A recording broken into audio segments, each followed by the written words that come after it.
नमस्कार, आपका स्वागत है। दोस्तों, गरुड़ पुराण में भगवान श्री कृष्ण ने गरुड़ जी को मृत व्यक्ति की ऐसी चीजों के बारे में बताया है जिनका इस्तेमाल किसी भी जीवित व्यक्ति को नहीं करना चाहिए। भगवान श्री कृष्ण कहते हैं कि प्रकृति का यह नियम है कि जिसका भी जन्म हुआ है उसकी मृत्यु भी निश्चित ही है।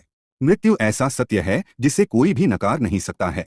मृत्यु निकट आने पर मनुष्य को अपने शरीर का त्याग अवश्य ही करना पड़ता है और शरीर के साथ वह व्यक्ति सभी भौतिक वस्तुओं का भी त्याग कर देता है। अर्थात मनुष्य मृत्यु के पश्चात इस मृत्यु लोक की कोई भी वस्तु अपने साथ लेकर नहीं जा सकता। उसके साथ केवल उसके पाप और पुण्य ही जाते हैं। यदि किसी मनुष्य ने अपने जीवन काल में पाप से अधिक पुण्य किए हैं तो उसे मृत्यु के समय कोई कष्ट नहीं होता है और उसके प्राण सहज गति से निकलते हैं। लेकिन जिस व्यक्ति ने जीवन भर पाप किए हो उसकी मृत्यु बहुत दर्दनाक होती है। उसे मृत्यु के समय बहुत पीड़ा सहन करनी पड़ती है। यमराज के दूत उस पर बिल्कुल भी दया नहीं दिखाते हैं और उसे अपने पाश में बांधकर खींचते हुए यमलोक ले जाते हैं। यमलोक जाने के मार्ग पर उस पापी व्यक्ति को बहुत दुख होता है। वह हाहाकार करता हुआ नरक के मार्ग पर चलता है, लेकिन यम के दूतों को उस पर दया नहीं आती है और वे उसे और पीड़ा देते हैं। श्री कृष्ण कहते हैं कि आत्मा का इस संसार में कुछ भी अपना नहीं है। आत्मा अमर है, उसका कभी अंत नहीं होता है। वह अपने कर्मों के अनुसार बार बार जन्म लेती है। मनुष्य का शरीर भी उसका अपना नहीं है, वह भी उसे कुछ ही समय के लिए ईश्वर द्वारा प्राप्त हुआ है, जो एक दिन पंच तत्वों में विलीन हो जाएगा। किंतु फिर भी मनुष्य इस संसार में जन्म लेकर कई भौतिक सुखों के मोह में पड़ जाता है। मृत्यु के बाद भी उसका उन वस्तुओं के प्रति मोह नहीं छूटता है। श्री कृष्ण कहते हैं कि जब तक मनुष्य सांसारिक वस्तुओं का मोह त्याग करके संपूर्ण रूप से ईश्वर को अपना नहीं लेता, तब तक वह अलग अलग योनियों में जन्म लेकर पृथ्वी लोक पर ही भटकता रहता है। कभी कभी यह मोह इतना अधिक होता है कि वह मृत्यु के बाद भी इसी पृथ्वी लोक पर भ्रमण करता है, अर्थात वह प्रेत योनि धारण करता है। श्री कृष्ण कहते हैं कि यदि किसी मनुष्य की अकाल मृत्यु हो जाती है तो वह भी प्रेत योनि में चला जाता है और प्रेत योनि में वह अपने ही परिवार के लोगों को दुख देने लगता है। कई बार हम अपने मृत परिजनों की वस्तुओं को उनकी याद में अपने पास रख लेते हैं या उनकी वस्तुओं का उपयोग भी करने लग जाते हैं। लेकिन गरुड़ पुराण के अनुसार हमें मृत व्यक्ति की कुछ वस्तुओं का उपयोग कभी नहीं करना चाहिए, क्योंकि इन वस्तुओं के साथ उस मृत व्यक्ति की ऊर्जा जुड़ी हुई होती है।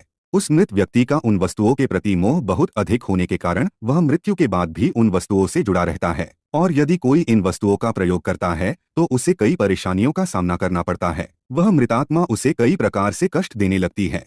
इसीलिए किसी भी मनुष्य को मरे हुए व्यक्ति की चीजों का इस्तेमाल कभी नहीं करना चाहिए। चाहे तो आप उन वस्तुओं को संभाल कर अपने घर में रख सकते हैं अथवा उन चीजों को नदी के जल में प्रवाहित कर सकते हैं, लेकिन भूल से भी उसकी वस्तुओं का इस्तेमाल नहीं करना चाहिए। उस मृत आत्मा की शांति के लिए आप उस व्यक्ति की प्रिय वस्तुओं का दान करते हैं तो यह बहुत ही शुभ होता है। गरुड़ पुराण में मृत व्यक्ति की ऐसी 3 चीजें बताई गई है जिनका कभी भी इस्तेमाल नहीं करना चाहिए, अन्यथा मृत व्यक्ति की आत्मा पृथ्वी लोक पर ही भटकती रहेगी और उसे कभी मोक्ष की प्राप्ति नहीं होगी अथवा उसे दूसरा शरीर भी कभी प्राप्त नहीं होगा। ऐसी आत्मा आपको भी अनेक प्रकार के कष्ट देती है। श्री कृष्ण कहते हैं, जब किसी की मृत्यु के बाद उस व्यक्ति को अगर प्रेत योनि मिलती है तो वह अपने ही परिवार को दुख देता है। इसीलिए उसकी वस्तुओं का उपयोग कभी नहीं करना चाहिए। तो चलिए जान लेते हैं उन 3 वस्तुओं के बारे में जो मृत व्यक्ति की कभी भी इस्तेमाल नहीं करनी चाहिए। सबसे पहले जानते हैं, घर में मृत व्यक्ति की तस्वीर कहाँ पर लगानी चाहिए। शास्त्रों के अनुसार प्रत्येक मनुष्य को अपने घर में पूर्वजों की तस्वीरें अथवा चित्र अवश्य लगाने चाहिए। इसे बहुत ही शुभ माना गया है। अपने मृत परिजन का चित्र बनाते समय इस बात का ध्यान रखें कि उनका चित्र अथवा तस्वीर दुखी अथवा क्रोधी अवस्था में ना हो। आपके पूर्वज चित्र में प्रसन्न दिखाई देने चाहिए। जब भी हम उनके चित्र के दर्शन करें तो हमारे मन में उनके प्रति श्रद्धा तथा प्रेम का भाव प्रकट हो। यदि पूर्वजों का चित्र क्रोधी अवस्था में हो तो यह मन में भय की स्थिति निर्माण करता है। छोटे बालक उनसे प्रेम करने के बजाय द्वेष करने लगेंगे। इसीलिए पूर्वजों का चित्र अथवा तस्वीर बनाते समय इस बात का खास ध्यान रखें। ध्यान रहे, आपके पूर्वज अब इस संसार में नहीं हैं। वे ना ही भगवान है और ना ही मनुष्य है। आपको उनका सम्मान करना चाहिए, किंतु उनके सामने अपना दुख और क्रोध जैसी भावनाओं को प्रकट ना करें, अन्यथा आपके पितृदेव दुखी हो जाएंगे। पितृपक्ष के दिनों के अलावा अन्य दिनों में उनका आवाहन अथवा उनकी पूजा नहीं करनी चाहिए। पितृपक्ष के दिनों के अलावा अन्य दिनों में जो आत्माएं घर में प्रवेश करती हैं वे प्रेत आत्माएं होती हैं। इससे घर में भयंकर दुख का वातावरण निर्माण होता है। वास्तुशास्त्र के अनुसार पितरों की अथवा पूर्वजों की तस्वीरों को भूल से भी पूजा घर में नहीं रखना चाहिए। इससे भगवान का अपमान होता है। इससे आपके सभी पितृगण अत्यंत दुखी और क्रोधित हो जाते हैं। यदि आपके किसी परिजन की अकाल मृत्यु हुई है तो वे प्रेत योनि में चले जाते हैं और पृथ्वी लोक पर ही भटकते हैं। जब तक उनकी आत्मा की शांति के लिए नारायण बलि की पूजा नहीं की जाती, तब तक वे प्रेत आत्मा बनकर अपने ही परिवार के लोगों को परेशान करते हैं। ऐसे में आपको उनकी तस्वीरें घर में नहीं लगानी चाहिए और पितृपक्ष में उनका श्राद्ध भी नहीं करना चाहिए। पितरों की तस्वीरें सदैव ही उत्तर दिशा की दीवार पर लगानी चाहिए, ताकि उनका मुख दक्षिण दिशा की तरफ होना चाहिए। इसके अलावा अन्य किसी भी दिशा में पितरों की तस्वीरें लगाना अशुभ माना गया है। खासकर ईशान कोण में पितरों की तस्वीरें भूल से भी नहीं लगानी चाहिए। पितृपक्ष में भी पितरों के लिए किए जाने वाले सभी कार्य दक्षिण दिशा की तरफ मुख करके करने चाहिए। ध्यान रहे, मृत व्यक्ति के साथ कभी भी जीवित व्यक्ति की तस्वीरें नहीं लगानी चाहिए।